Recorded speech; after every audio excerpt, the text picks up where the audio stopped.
Welcome to Kids These Days. This is a podcast from Batavia Public Schools that brings together longtime Batavia residents and current students for real, unscripted conversations. I'm Tom Kim, your superintendent of Batavia Public Schools. Kids These Days. That phrase is actually about hope. Our kids are better than what I was. I'll speak for myself. Than when I grew up at their age. I think they have more empathy. Kids care about their peers, want to feel respected by their peers. Kids these days have big ideas and big visions for who they want to be and what they want to do. And when I just talk with kids, they just have all these great dreams. And I just know for me, I don't think I spoke like that and thought like that. I have a tremendous amount of faith and belief that these kids will take us to a greater society. For our generation right now that we're serving, there's a lot of things that are still the same thing kids need from when we all grew up. But there's also a lot of new ways and different things that kids need. And a life that they're living right now and growing up in is not also the same thing that we had. So today you're going to hear from a senior at Batavia High School. Kush is just an amazing kid who's involved in school, has a lot of different ideas about his future, but also isn't completely certain as to what that future is. Not yet, at least. You're going to hear from another gentleman. His name is Craig Foltos. Craig is a lifelong Batavian, owns the barbershop downtown Batavia. Two people growing up in schools at different times, different generations. The community of Batavia has changed over time, but I think at the heart, both have big ideas. This specific conversation really reveals that we aren't always ready with what we believe is our next step. Every individual is different and they're raised differently and there's different expectations, and you're going to hear that from both of our guests. That really centers a lot of what Batavia is these days. A lot of people with a different background, a lot of people with different ideas is what makes us a strong community. And in essence, that's part of what makes a community strong, is that there's a diversity of thoughts, perspectives, and lived experiences. These conversations are not scripted. I think they were both a little nervous. They come in with an idea as to what the podcast is about, that episode. And when they just became who they were as they started to get in the flow of the conversation with themselves, both can articulate where they are as an individual. And I think that just makes a great pairing for a conversation about what was, what is, and what will be. My name is Kush Adhvaryu. I'm a student at Batavia High School. My name is Craig Foltos. I don't know what you know about me, but I was a student here many, many decades ago, and I have a little hair parlor downtown Batavia. If you haven't been in, you should. It's a great place. I'm sure it is. Okay, Kush, how long have you lived here in this fair town? I've lived here, I think it's been 13 years now. I'm 17, so I moved here when I was 4, and ever since I've been a Batavian. Do you read a newspaper at all? I do not read a newspaper, no. How do you get your news? Social media. Lots of like Instagram posts and that kind of thing. It's like I follow a lot of like the school's Instagram pages and stuff. And I think a lot of people can like hear a lot of important stuff through that. The school posts an Instagram post? Yeah, they have like specific I don't know. It's like based on what you want to hear. It's like, you know, maybe if I follow like the tennis Twitter and I get like news from there, or I get like I follow like BPS 101 and they'll send like updates and stuff, or like the Batavia, like, even the Batavia Police Department has like an Instagram. Now, do you follow anything like what's happening with ICE right now, or anything national or international? Yeah, I mean, I read a lot like online. I look at CNN here and there too. Do your friends do that? I think most kids don't really go and like look for news. I think now it's like more like the news comes to them. It's like Instagram has like a feed. It's like you scroll and it's like short videos, and there I feel like a lot of stuff is kind of just like fed to you based on like kind of what you're already interested in, what you like, and that kind of thing.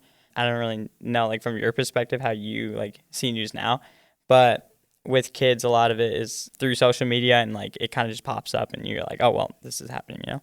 How many hours a day outside of school and homework would you consider screen time? How much do you do?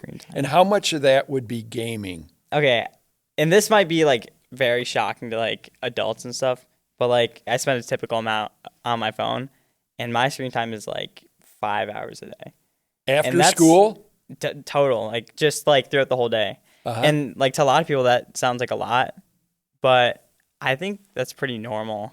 And but like it includes stuff like Spotify. Like maybe I spend like an hour or two on Instagram a day, but what do you do on Instagram? See, this is like, well, I don't know. It's a little I'm embarrassing. not being a wise guy. No, It's a different world for me. No, I don't know. It's like it's easy to pass time on Instagram. You know, it's like I don't know. Like, do you like on Facebook? Do you just like scroll too with like? Do you have a little Facebook? bit? I have Facebook for my business. Otherwise, I wouldn't business. be on it.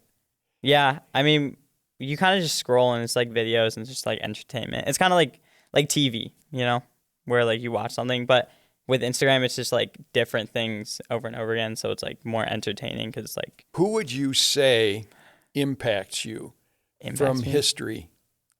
From history. See, like when I was a kid, Leonardo da Vinci was God to me. I don't know if I can necessarily like point out a specific person, but I think a lot of my influences are more like people I spend time with. Like today, I don't know. It's like a little different now. I mean, like there's still influencers like that, you know. It's like I'm sure like people would say like, oh, this is my favorite celebrity. This is my favorite like TikToker, you know, whoever. But I think now it's like I don't know if necessarily like I don't know if I really like identify with like a specific person other than like if I would say like my parents and my teachers. Do you listen to your parents at all? It's okay if you don't. Do I listen to my parents? I didn't really listen, and where'd that get me? To a certain, yeah, I think I think I'm better at listening to my parents than some people are. 100 years ago, everybody went to a church of some sort, and that part of society seems to be lessening. So I wonder what people are going to when there's a struggle in them, you know, to learn how to deal with that. You ever have friends that are struggling and you want to say to them, man, read this or listen to this? Is there a podcast that you listen to that you would recommend to somebody that's struggling? I don't know. I used to listen to this one podcast. It was called Psychology Today. And it has like a lot on like specific issues. It's like, I don't know, you can like kind of choose whatever you want to really think about. But like, I feel like that's given me like a lot of guidance. And then I think it's more of like talking with my friends. Like, you know, if there's like something I'm really struggling with, talking to my parents is really easy. I have a really good like bond with my parents. And so that's like typically where I go. I've got a lot of stuff going on in my life with like, you know, sports and, you know, activities and like school and all that. So like when stuff really does pop up, I don't know. I feel like I really have a good support system based on like friends and that kind of thing. If you're talking about like entertainment specifically, or like if someone just wants to chill out, you know, I think typically me and other people, we like getting food, watching YouTube, or like even just like time by yourselves, you know, playing video games, that kind of thing, you know. What kind of video games do you like to play? This is a little outdated. I don't know if it's necessarily outdated, but I play a lot of Fortnite with my friends, which was really popular like a few years ago, but now it's like a little less popular. But I don't know. I play a lot of Fortnite. What does Fortnite do? I don't mean to be a wise guy. I have no. It's like I didn't know I was gonna explain Fortnite on this podcast. There's like 100 people, and they battle it out to whoever wins at the end of the game. You know. I play with my friends, so it's like you have like a group of 4, and then you all like try to like beat other people. So did you create like Foltos? Like, did you found the business? No. Or Foltos was my father's last name, and he came to Batavia in 1952. He had just gotten out of the war, World War II. He was a young man, and he wanted to make a life for himself. So he bought into a partnership in Batavia in 1952. In 1953, he bought that man out. And so then in 1960 or 76, he got sick and died. And I bought Foltos. I never thought I would work down there, but I didn't want to bury him. He still is a big part of my life. As your parents, I can tell, are part of your life. And I like it because every 20 minutes you change the channel. You know, somebody new sits down, you talk about something new. You learn about something every day. And I love to learn. You know, my brain just can't get enough of reading and studying and making stuff. Do you do artwork? I don't, but I play in band, so I guess that's like kind of my art. That's a good thing. Yeah. Do you play stuff you like, or do you play what they I take? love what I play. I play jazz. That's good. Like my big thing. What do you think we can do to help slow life down for people so that maybe we can learn to connect with one another a little bit more? Because you've lived in Batavia for 13 years. I think you're a nice kid. I wish I'd have met you sooner. I wish I'd have cut your hair for the past 5 years. I'd have a nicer car right now.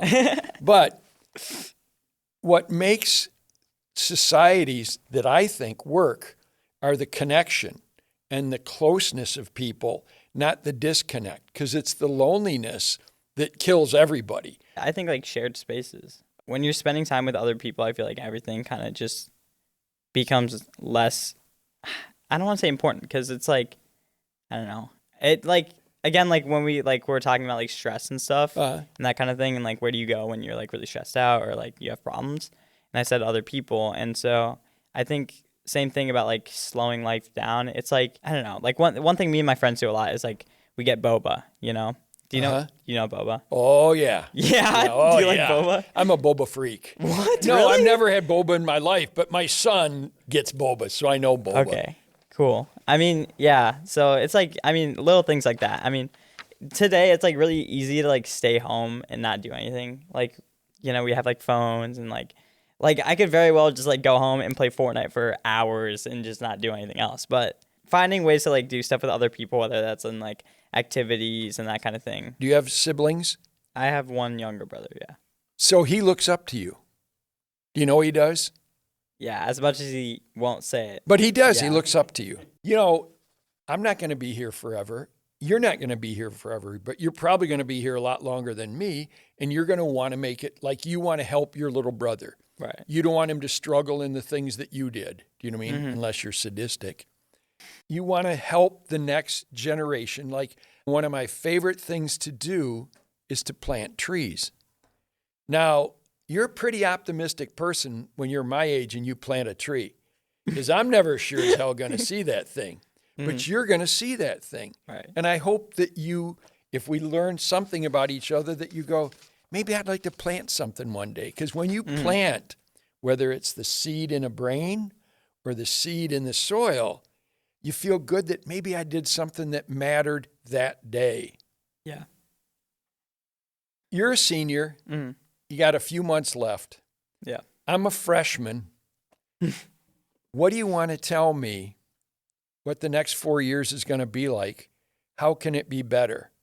Definitely just like putting yourself out there. I know like a lot of people who started doing things their junior year. And for a lot of people, that's like, that works out and it's really good for them. But I feel like a lot of people's biggest regrets, including mine, is that they didn't do something earlier. I don't know.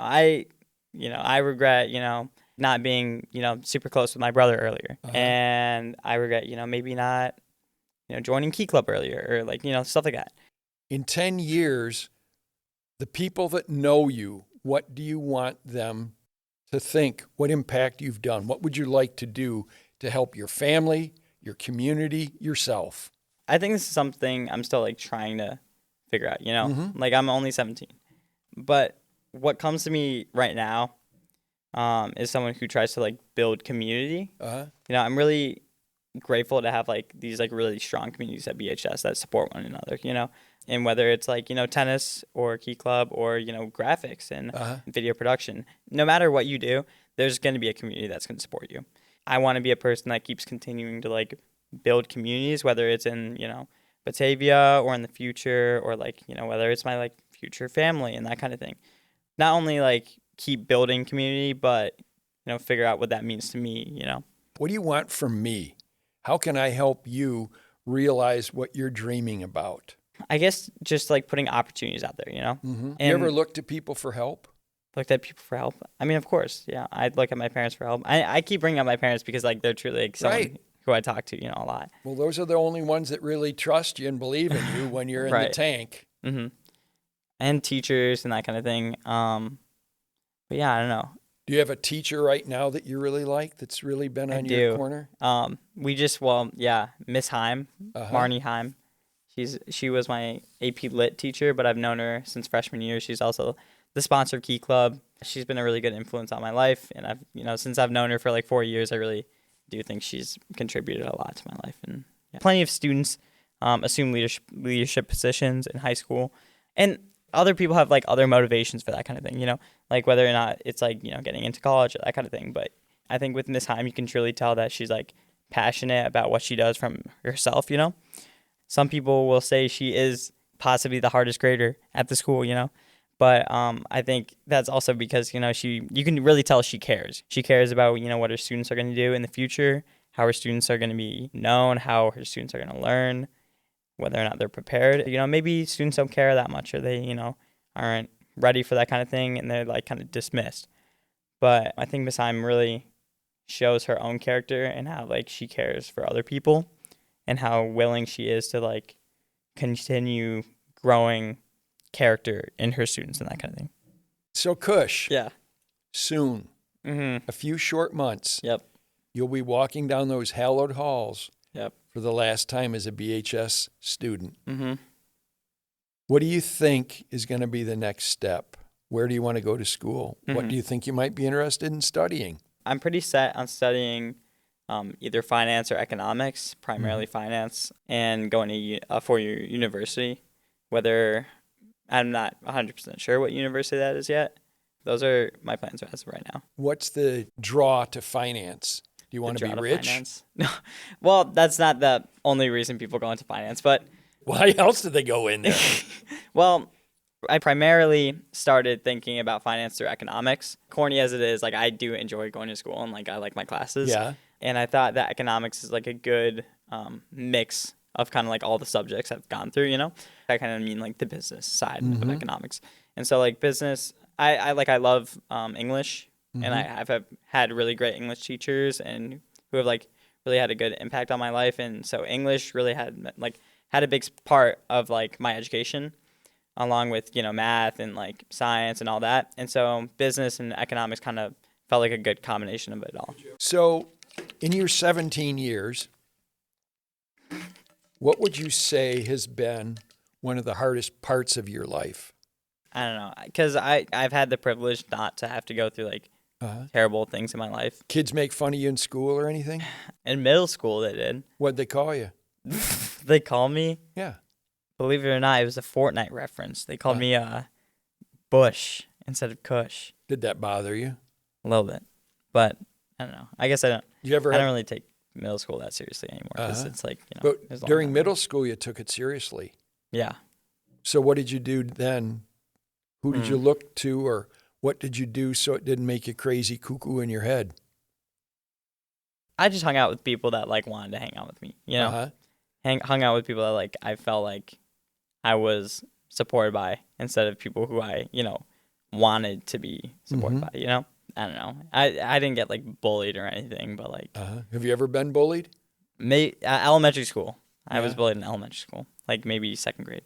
What'd they do to you? They didn't like put their hands on me or anything, but like they made fun of me a little bit. I Why?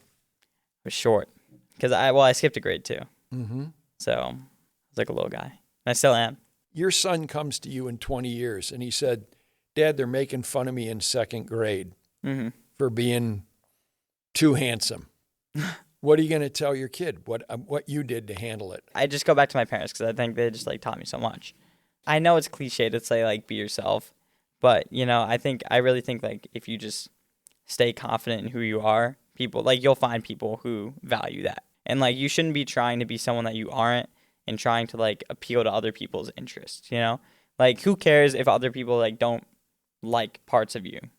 There are plenty of people who do. There's so many people, especially in like this kind of time, who like have all these aspirations about what they want to be. And like this is the same thing about like, I think this is like kind of like something that goes through generations, People are always like, oh yeah, I'm going to do this, I'm going to do that. And like that doesn't happen all the time. You can't map your entire life out into like a spreadsheet, I say I want to go into finance and like I want to do all this stuff, but realistically, is that going to be the exact path I take? No, probably not, And education gives you more choices. If you decide you don't want to do finance, you have the ability to pivot here or pivot there. Yeah. That's the whole key is there's so many struggles that are going to happen in your life that you have no idea that are going to happen, but they happen. And you fall back on your history. One of my friends is a physician, Mm-hmm. and he just sold his practice. They brought in 6 partners, and all of them said this is too much work, and they quit. So he had to sell his practice because he couldn't find partners. Because there's a phrase that young people use that it's really hard for me to understand. It's called work-life balance. And I see that with young people, you know what I mean? And Mm-hmm. they'll go, hey, chill out, man. I already worked 3 hours this week. Right. And it's something that I don't know how to address it. Do you know what I mean? I certainly don't want to give lectures on it, but everything has a price. And you have to decide, are you willing to pay the price for that? To get good grades when you go to the next step. It's going to require more than just paging through the book. Because I look at everything has a price. Can you afford to pay that price? Yeah. Because there's a cost for it. When you become a workaholic, your family suffers. You know what I mean? How to find that balance. And that's what we're all looking for is the balance. You're a very bright person. And it's not for me to say what people have to do. It's just one of the things that I notice. With like the stuff I do at Batavia, I don't have a ton of time to be working. But in the past, I've done like kind of small jobs here and there. I taught as a tennis instructor at one point, and that's kind of been the extent of my work experience. This summer I plan on getting a job also as a tennis instructor, which would be around like 20 to 30 hours a week. And my parents, like, they give me money for food here and there. But again, like, if I'm going out and I'm like spending a bunch of money, like, it's going to be my own money, So I've always been like kind of a person who like saves a lot of money rather than like spends a ton. So from your perspective, how do you see my generation? Like, do you see us as like more like when you talk work-life balance, like, do you see us as like less willing to like work more or like? No, I don't. You haven't been forced. The generation that they call the greatest generation, they lived through the Depression and they thought they were all failures. But society cast something upon them that it was either a make or break thing. Yeah. And in your life, you're going to have make or break situations. Your friends are going to have make or break situations. Unfortunately, sometimes it breaks people. Yeah. And that's why it's so important to have fail safes. Do you know what I mean? To support mental health, to support why there's a food closet in Batavia and a food pantry. Do you know what I mean? That we can help people that are less fortunate. That, there's a saying that we're one illness away from being broke. And it's the truth. If you get something catastrophic that happens to somebody in your family, all that stuff is just stuff and it will all go away to pay for the medical bills. And as you get older, you go, hell, I would give everything. I would give everything to have another day with my dad. Do you know what I mean? It's you have to establish your priorities, not what I tell you, not what your mother tells you. And it's a conglomeration of all this stuff floating around and what makes sense to you. And I think you're a marvelous young man that's got such potential to do whatever the heck you want to do. You just have to decide that and go do it. I don't know. It's like hard to, because it's like once you have like high expectations, then it's like you have to fill those expectations. Well, it's just one day at a time. And the expectation isn't what they give, it's what you think. Yeah. And like answering this question, like I want to give myself like a lot of grace. Like I have really high expectations for myself. Like I'm not going to lie. I've always been like someone who like has been pretty motivated by myself. And I think this is something I've told my parents and my parents talk to me a lot about. But throughout like elementary school and, middle school where like grades are kind of easy to like get good grades, they've kind of pushed me in the right direction. But ever since like I started high school, they've kind of stopped putting that pressure on me and let me do my own work. And I think it's just how I've grown up where like trying to be the best person I can be, whether or not that's, through tennis or through service or through like school. Like again, when you said, you set that bar and you don't have to reach the bar, but you the higher the bar is, the closer you'll get to that bar. And so I think really just like continuing to like try to be the best person I can be. And I don't have to be the perfect person, but as close as I can be to my own expectations is what I am, What I loved about this conversation was that it really revealed we make kids think about who they are and what they want to do in their future. That can be pretty overwhelming at times, but as Kush made clear, there are adults that he can lean into to help him that are outside of his own family structure, that are people here at school that connect to him and he connects to them as well. I see in Kush, one of the things that we are very heavily invested in is the portrait of a graduate. It's reflecting on their skills as a person in society. Our school district really centers around what does that look like then in terms of the student's growth from an academic perspective and social emotional perspective. When I listen to him articulate things he feels certain about, uncertain about, those are exactly the things that all students navigate. And I do truly believe that the resources around him in our Batavia Public Schools gives him the ability to navigate those questions and find those answers. Thanks for listening to Kids These Days. To find out more about all the great things we're doing, please sign up for the newsletter using the link in the show notes. And if you know someone who you think will enjoy this podcast, please let them know about it. We'll see you next time.